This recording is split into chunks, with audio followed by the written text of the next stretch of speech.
안녕하세요. 안녕하세요. 2021년 1학기 여러분과 함께 SNS 활용을 강의하게 된 박경호입니다. 무한 코로나 덕분에 작년 수업을 모두 비대면으로 끝냈는데 이번 학기도 비대면으로 하기로 결정했다고 하는군요. 많이 슬프죠? 기저질환자가 아니면은 치사율이 그닥 높지는 않지만 걸리면은 자가격리 등 개인 감금을 당해야 하니까 예방수칙, 거리두기 철저히 지켜서 우리는 단 한 명도 양성 반응이 나오지 않았으면 합니다. 지난 학기 비대면 강의를 들은 친구들은 비대면 강의가 강의 측면에서만 보면 굉장히 좋았다고 하더라고요. 대면 강의는 교수님 강의할 때 멍 때리고 있으면 진도를 쫓아가기 힘들었는데 비대면 강의는 멍 때리다가 주장한 부분도 다시 듣고 해서 자신의 것으로 만들었다고 하더라고요. 약에 낭만이 없어서 그렇지 어찌 보면 비대면 강의는 강의 시스템만큼 강의의 효과를 보면은 괜찮은 것 같다는 생각이 듭니다. 어찌됐건 위기는 늘 기회가 함께 온다고 하잖아요. 어떤 상황이 됐든 간에 우리 똑바로 차리면은 여러분은 요가 될 수 있을 거라 확신합니다. 자, SNS 활용 오리엔테이션 함께 가시죠. SNS 활용 오리엔테이션 진행하도록 하겠습니다. 오리엔테이션 진행에 앞서서 앞으로 세상이 어떻게 바뀔까 굉장히 궁금하지 않나요? 먼저 우리의 미래를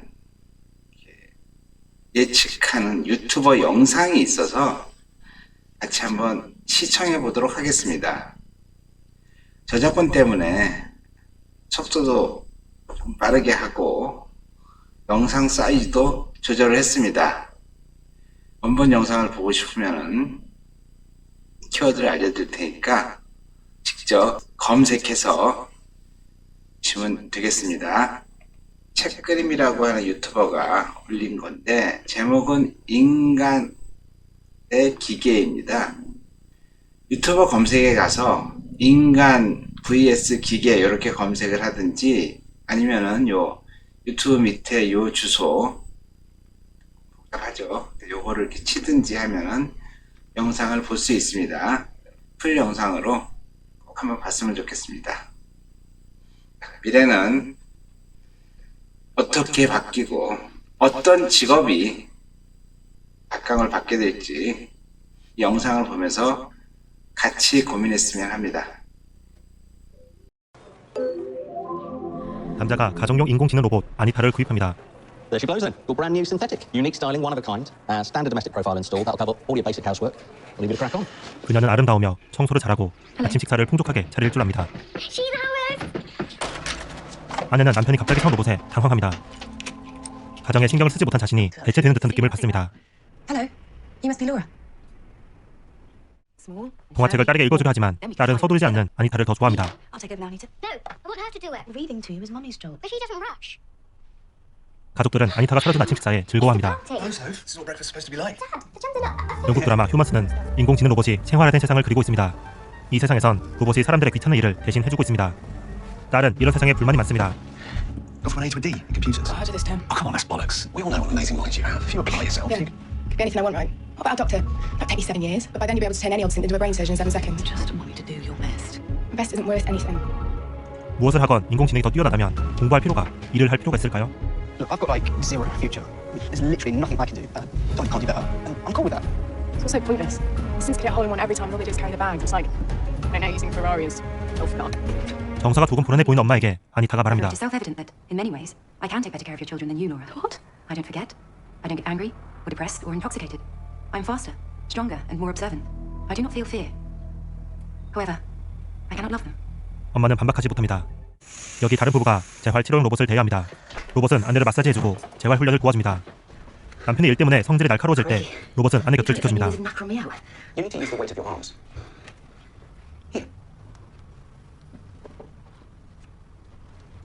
그렇게 며칠이 지나자 아내가 말합니다. And I don't think you make me happy anymore. I don't think that this relationship is healthy for me anymore, and I would like some time apart. I don't think it's a good idea for you to be here right now. I'm sure there's places you can go. This is mad. I'm sorry. No, don't apologise. Don't do that. What's it said to you? Simon has had nothing to do with Yes, it. yes, it does. Ever since we got that thing, this has been cut. Oh, that's ridiculous. Jill, I'm a man. And I'm not perfect. That's the point. None of us are. We're not supposed to be. 사람을 위해 발명된 인공지능이 조금씩 인간 사회에 균열을 만들어냅니다. 이처럼 휴먼스는 인공지능이 인간보다 일뿐만 아니라 더 좋은 엄마, 더 좋은 남자친구가 될 수 있음을 보여줍니다. 인공지능에는 두 종류가 있습니다. 의식이 있는 강한 인공지능, 그리고 의식이 없는 약한 인공지능입니다. 흔히 헐리우드 영화에서는 터미네이터의 스카이넷이나 아이로봇의 최종 보스처럼 강한 인공지능이 인류를 공격하는 미래를 그립니다. 그러나 우리가 진짜 걱정해야 하는 것은 약한 인공지능입니다. 강한 인공지능은 의식에 대한 비밀을 풀어야 하기에 아직 갈 길이 멀지만 인간의 지적 업무를 대체할 만큼의 약한 인공지능은 얼마 안 있어 실현 가능해지기 때문입니다. 그래서 오늘은 두 권의 책을 중점으로 인공지능이 가져올 변화에 대해 이야기해볼까 합니다. 먼저 이야기하고 싶은 건 시기입니다. 언제쯤 약한 인공지능이 드라마와 같이 인간을 대체할 것이라 생각하시나요? 두 책의 저자인 유발 하라리와 김대식 교수는 그 시기를 20년 후 정도로 보고 있습니다. 생각보다 꽤 빠르지 않나요? 약한 인공지능이 사람 수준으로 똑똑해지는 순간 대부분의 직업은 기계로 대체될 것입니다. 기계가 더 빠르고 값싸니까요. 24시간 일을 시켜도 불평이 없을 거고요. 그때 우리는 무슨 일을 해야 할까요? 예술을 하면 될까요? 안타깝게도 인공지능은 지금의 기술로도 바흐풍의 음악을 작곡하고 고흐풍의 그림을 그리고 미드 프렌즈의 새로운 대본을 쓸 수 있습니다. 코딩, 프로그래밍을 배우면 될까요? 앞으로는 인공지능이 웬만한 개발자보다 코딩을 잘할 것이라 합니다. 인공지능을 설계할 만큼의 전문성을 가지고 있지 않은 한 개발자도 대체될 수 있다는 것이죠. 김대식 교수는 다음 세 가지 카테고리의 직업은 사라지지 않을 것이라 말합니다. 1. 사회의 중요한 판단을 하는 직업. 판사는 대체될 수 없습니다. 자동화할 수 없어서가 아니라 사람들이 허용하지 않기 때문입니다. 기계에 자신 운명을 맡길 수는 없으니까요. 국회의원 또한 대체되지 않겠죠. 그런 법안을 통과시키지 않을 것이니. 2. 인간의 심리, 감성과 연결되는 일. 심리치료사, 정치가, 의사 등은 대체되기 힘들 것입니다. 로봇은 인간을 제대로 이해하지 못할 거라는 믿음 때문에요. 3. 새로운 데이터를 창조하는 일. 이 세 번째가 우리에게 가장 적합한 해결책일 것입니다. 약한 인공지능은 기존에 있는 데이터를 통해서 학습합니다. 따라서 완전히 새로운 데이터를 만들어낼 능력은 부족합니다. 예를 들어 인공지능은 여러 편의 판타지 소설을 읽고 비슷한 소설은 쓸 수 있지만 톨킹의 반지의 제왕같이 새로운 세계관을 만들 능력은 없습니다.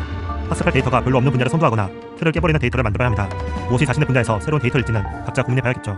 하지만 위 세 가지 일을 실제로 할 수 있는 사람은 매우 적을 것입니다. 정말 현실적으로 봐볼까요? 유발 하라리는 21세기에 일하지 않는 사람들이 일하는 거대한 규모의 계급이 생길 것이라 말합니다. 그들은 경제적, 정치적, 예술적으로 아무런 가치도 없으며 사회 번영에 아무런 기여도 하지 못하는 사람들입니다. 이 쓸모없는 계급은 애를 써도 일자리를 구할 수 없는 사람들이라 말합니다. 반면 극소수 엘리트 집단들이 알고리즘을 소유하고 모든 부를 독점할 것입니다. 전례 없는 불평등이 생길 것입니다. 지금 사회 불평등이 1% 대 99%였다면 약한 인공지능이 도래한 사회 불평등은 0.00001% 대 99.99999%로 나뉠 것이라 김대식 교수는 말합니다. 현재 해결책으로 제시되고 있는 것은 기본소득과 로봇세입니다. 팀 던럽은 노동 없는 미래에서 일은 로봇이 다 하고 사람은 기본소득을 받으며 일하지 않고 편하게 먹고 노는 사회를 그립니다. 일을 하지 않아도 되어서 좋아 보이는가요? 자아실현은 어떻게 할 수 있을까요? 무언가 더 성취하고 싶어도 방법이 없다면 어떤 기분일까요? 기본소득은 자본가로부터 거두는 로봇세로 채워질 것입니다. 인공지능 로봇 하나당 얼마씩 세금을 내는 것이죠. 인공지능이 가져올 미래가 유토피아가 될지 디스토피아가 될지는 아무도 모릅니다. 인공지능 연구에 가장 선두에 있을 마크 주커버그와 일론 머스크도 의견이 엇갈리죠. 유발 하라리와 김대식 교수 모두 미래는 예측하는 것이 아니라 만들어지는 것이라 말합니다. 확실한 건 그 미래가 생각보다 빨리 올 거라는 것. 그래서 지금부터 준비해야 한다는 것입니다. 그 준비가 어떠해야 하는지 명쾌한 답은 아무도 주지 못합니다. 모두가 코딩이나 알고리즘을 배워야 하는 것은 아닐 것입니다. 그러나 자신의 직업이 어떻게 될지, 로봇이 노동을 대체하면 일자리를 잃은 계급이 정치에 어떤 영향을 미칠지, 사회 구조는 어떻게 변할지 계속 주의해야 합니다. 그러면서 때로는 정책에 곡소리를 내고, 때로는 자신의 직업이 대체되지 못하게 방어하고, 때로는 새로운 직업을 창직해야 합니다.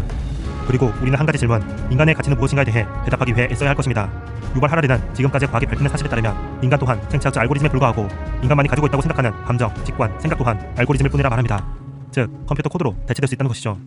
인간이 알고리즘에 불과하고 로봇에 비해 경제학적으로 예술적으로 쓸모없고 드라마에서 본 것과 같이 엄마로서 남자친구로서도 쓸모없어진다면 인간은 무슨 가치가 있을까요? 그런 세상에서 로봇이 모든 일을 대신해준다면 인간은 무엇을 위해 살아가야 할까요? 책그림이었습니다. 감사합니다. 영상 잘 보셨나요? 이런 일이 일어날 것 같아요? 안 일어날 것 같아요? 100% 일어나진 않겠죠. 일부는 일어날 수도 있고 일부는 또 다른 현상이 일어나겠죠. 이게 미래 아닐까요? 여튼 간에 여러분들이 이런 영상을 보면서 우리 미래에 대해서 한번 고민을 해보는 것은 굉장히 좋은 것 같습니다. 이어서 간단하게 제 소개를 하겠습니다. 제가 책을 주방에 썼습니다.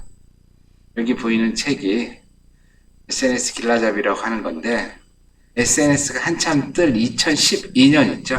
2012년에 출판을 해서 이 책을 가지고 SNS 활용이란 강의도 하게 된 거죠.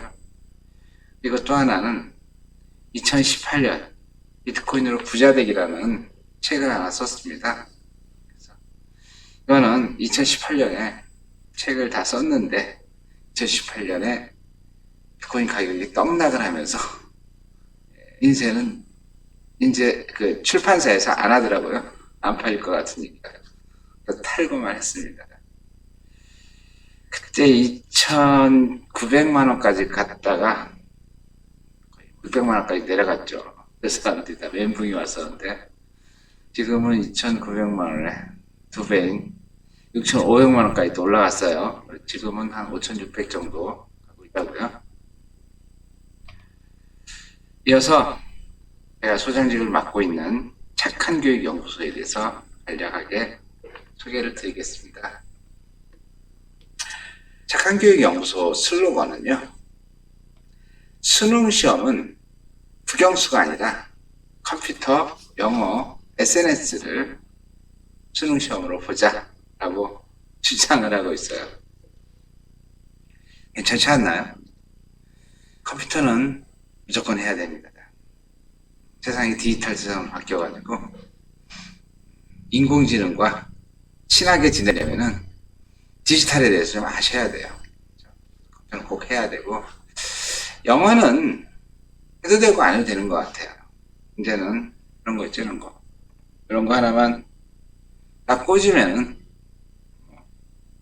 60개국 언어를 불편함 없이 대화를 할 수 있다고 하니까 영어는 안 해도 되는데, 그래도 영어 공부를 좀 하면은 어떤 기계를 통해서 듣는 것보다 내가 직접 들을 수 있으니까 훨씬 더 좋겠죠. 그리고 SNS는요, 무조건 하셔야 됩니다. 옛날에는요, 책을 많이 읽는 사람이 똑똑하다고 그랬어요. 근데 지금은 책을 읽는 사람보다 SNS를 하는 사람이 훨씬 더 똑똑합니다. 책은 저도 써봤지만 아무리 빨리 써도 최소한 3개월, 6개월, 1년 정도는 걸립니다. 근데 지금 세상은 너무 빨리 바뀌어가지고 3개월 전에 지식하고 3개월 후에 지식하고 또 달라져요. 그래서 제가 볼 때는 SNS를 많이 하시는 분들이 옛날에 책을 보는 사람만큼 똑똑하지 않을까 생각을 합니다. 그리고 그 새로운 지식뿐만 아니라 이제는 자기의 포트폴리오가 SNS를 보면 다 나오더라고요. 그래서 SNS를 얼마나 했느냐에 따라서 이 사람이 전문가다, 전문가가 아니다, 그런 것들을 판단하는 시대가 됐어요. 여러분들이 좋은 옷 입었다고 인스타에 사진 올리는 게 아니라 여러분들이 가고 싶은 회사에 인사부장이 좋아하는 그런 다듬어진, 포장된, 정제된 그런 SNS를 하면은 여러분들이 원하는 직장에 취업하는데 많은 도움이 될 거라고 저는 확신합니다. SNS 꼭 쳐야 돼요. SNS는 신변 찾기가 아닙니다. 새로운 지식의 보고이자 나를 홍보하는 최고의 수단입니다. 그래서 저희가 주장하는 거는 이런 일반적인 교육 있죠? 평생 배워서 한 번도 사용 못하는 교육. 어떤 교육이 있죠? 미분적분 같은 거 있잖아요. 저도 미분적분을 굉장히 잘했어요. 그런데 고등학교 때 배우긴 배웠지만 실전에서는 한 번도 써본 적이 없어요. 그리고 암기 위주의 교육. 그냥 암기할 필요 없잖아요. 12사의 높이가 몇 미터죠? 그러면 왜 나한테 물어봐? 네이버에 물어봐. 구글에 물어봐. 이게 정답이잖아요. 그리고 경쟁과 평가를 위한 교육. 변화에 역행하는 굽시대 교육. 지학이죠, 지학. 마그마가 어떻고, 화강암이 어떻고, 현무암이 어떻고. 물론 뭐 중요하죠. 중요한데 우리가 마그마를 본 적이 있어요? 아니면 현무암을 제주도에 가서 본 것 같아. 아무 의미가 없죠. 즉 그런 교육을 할 거면 스마트폰 앱을 어떻게 사용하는지 이런 교육, 전철역 순서를 배우는 교육, 물론 뭐 검색하면 나오겠지만 그렇죠? 그래서 바로 나오는 거하고 검색해서 나오는 거하고 차이가 있으니까 그런 교육이 낫지 않나 하는 생각이 들어요. 제일 안타까운 게 입시를 위한 교육 강하죠. 그렇죠? 그래서 이제 제가 얘기하는 착한 교육은 한 번도 사용 못하는 교육이 아니라 실생활에 필요한 교육들이 있죠. 암기가 아니라 컴퓨터는요 암기해서는 안 됩니다. 컴퓨터는 암기해봐야 6개월 지나면 다 바뀌어 있어요. 그래서 원리를 이해하는 교육을 받아야지만 컴퓨터를 잘할 수가 있습니다. 그리고 경쟁과 평가를 위한 교육이 아니라 협업하고 집단 지성을 갖다가 효과적으로 활용할 수 있는 그런 교육, 시대 교육. 문방사고 갖다 놓고 글씨도 써야 되지만은 지금 디지털 디바이스, 특히 웨어러블 디바이스 있어요. 웨어러블 디바이스를 어떻게 하면 효율적으로 사용할 수 있을까? 이 안에 도움이 되는 웨어러블 디바이스를 만들 수 있을까 하는 교육이 제가 볼 땐 더 좋다고 생각하는 거죠. 또 제일 중요한 거, 입시가 중요한 게 아니라 그 사람이 좋아하고 사는 거 있잖아. 누구나 다 박사가 되고 누구나 다 판사가 되고 그럴 수는 없잖아요. 그렇죠? 나는 개를 좋아한다. 그러면 개를 잘 연구해서 정말 강영욱 대통령 개통령처럼 개를 위한 뭔가를 할 수도 있는 거고, 내가 운동을 좋아한다. 그러면은 운동 관련된 거에 대해서 열심히 하면 되는 거고, 내가 음악을 좋아한다. 음악을 좋아하겠죠, 그렇죠? 벚꽃이 붙어서 판사가 됐어. 의사가 벚꽃이 붙어서 의사가 되면 사람만 행복한 게 아니라 자기가 좋아하고 자기가 잘하는 거고 열심히 하면 삶을 할 수 있는 그런, 그게 저는 착한 교육이라고 감히 얘기하고 있습니다. 착한 교육 연구소라는 걸 소장직을 맡고 있습니다. 이어서 강의 계획에 대해서 말씀을 드리겠습니다. 본 과목은 4차 산업혁명의 근간이라고 할 수 있는 디지털 혁명에 따른 디지털 디바이스의 사용법, 그리고 SNS를 이해하고 SNS 툴, 어플리케이션 사용법 숙지하고 영상, 이미지 등 컨텐츠를 직접 제작할 수 있는 능력, 그래서 SNS를 활용해 배포할 수 있는 과정을 실습하는 게 본 과목의 개요입니다. 본 과목의 학습 목표는 SNS 활용 능력을 극대화해서 기업의 광고 홍보에 가장 기본적으로 사용할 수 있도록 해주는 겁니다. 그래서 SNS 공유에 필요한 컨텐츠를 직접 만들고 양질의 팔로워 수를 늘려 이웃과 소통함으로써 대학생활을 물론 사회로 진출한 이후에 사회적 영향력을 키워나갈 수 있도록 하는 게 본 과목의 학습 목표입니다. 그래서 주차별 학습 내용은 오늘 오리엔테이션을 진행을 하고, 다음 주에 4차 산업혁명에 대한 이해, 그리고 3주차는 블록체인과 암호화폐, 핫한 거죠. 블록체인의 개념을 여러분들이 조금 알 수 있도록 블록체인과 암호화폐에 대해서 강의할 내용입니다. 그리고 4주차는 컴퓨터 따라잡기를 진행하는데, 컴퓨터 따라잡기는 아마 이 강의, 오리엔테이션 강의 끝나고 나서 간략하게 설명을 드릴 겁니다. 이번 주에 하는 걸로. 5주차는 컨텐츠 제작을 위한 사전 준비, 좋은 컨텐츠 제작보다는 좋은 컨텐츠를 검색해서 남의 거 사용할 수 있으면 더 좋잖아요.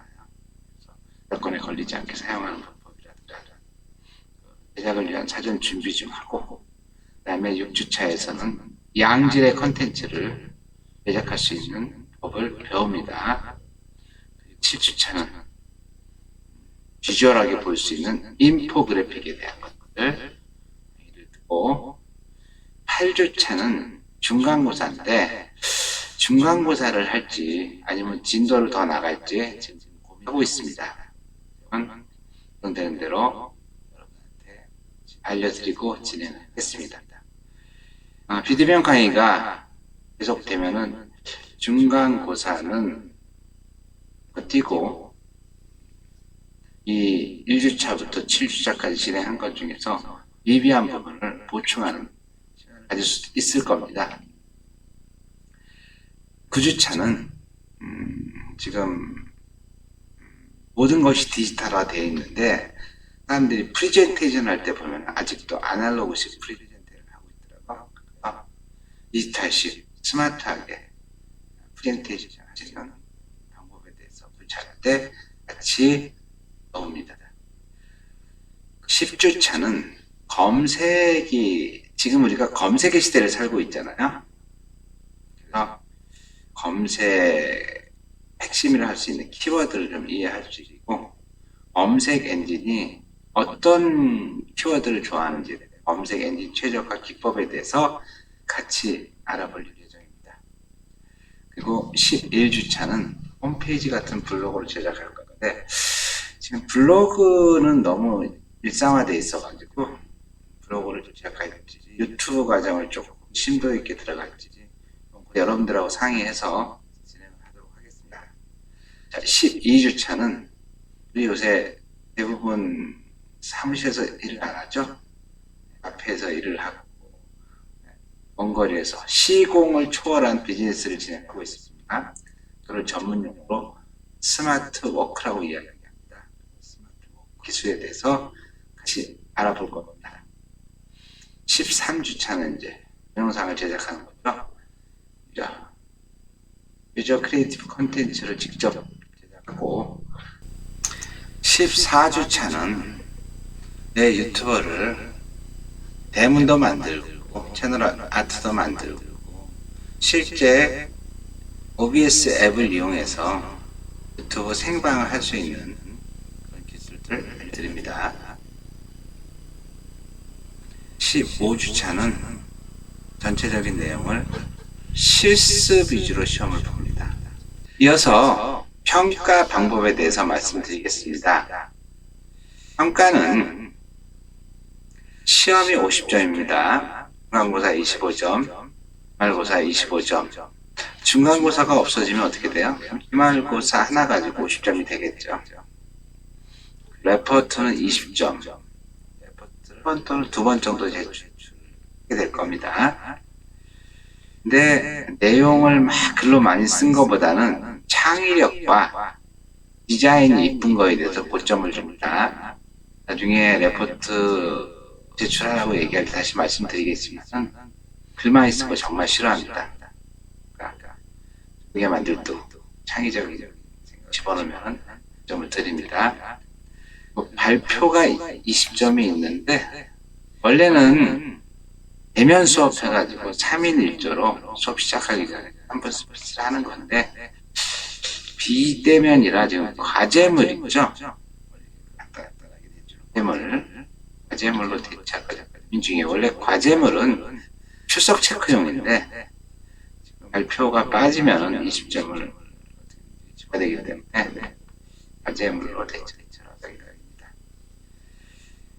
자, 출석은 10점입니다. 결석 한 번 하면은 1점이 감점이 되고, 지각 한 번 하게 되면 0.34점이 감점이고, 지각 3번 하게 되면 1점이 감점이 됩니다.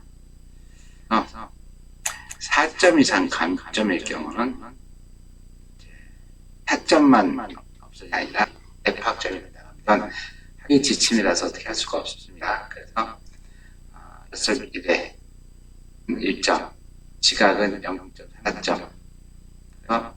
전체 합해가지고 4점 이상 감점이 될 경우는 F학점이 나간다는 거 꼭 인식하시기 바랍니다. 그래서 혹시 평가 방법에 대해서 궁금한 사항이 있으면 여러분들 제 문자나 카톡 알려드렸잖아요. 문자나 카톡으로 주시면은 성심성의껏 답변을 드리도록 하겠습니다. 여러분들 궁금하시면 언제든지 문의하시면 되겠습니다. 오리엔테이션 잘 들으셨나요? 평가 방법 잘 숙지하시고 여러분들 불이익 당하지 않도록 했으면 좋겠습니다. 원래는 오리엔테이션만 끝나고 강의를 종료하는데 비대면 수업이다 보니까 진도를 나가야 될 것 같아요. 그래서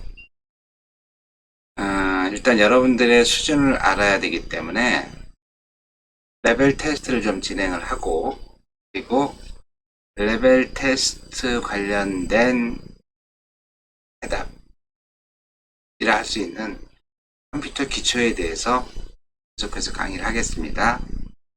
중요한 거는 레벨 테스트를 할 때 여러분들 이 레벨 테스트는 100점 맞는다고 절대 점수를 더 드리고 하지 않습니다. 레벨 테스트는 100점을 맞든 빵점을 맞든 여러분들 성격하고 아무런 상관이 없습니다. 이 창피하다고 이것도 몰랐어 라고 하면서 검색해가지고 답을 맞춰서 레벨 테스트를 해주시면 여러분들이 수준에 안 맞는 강의를 들을 수밖에 없어요.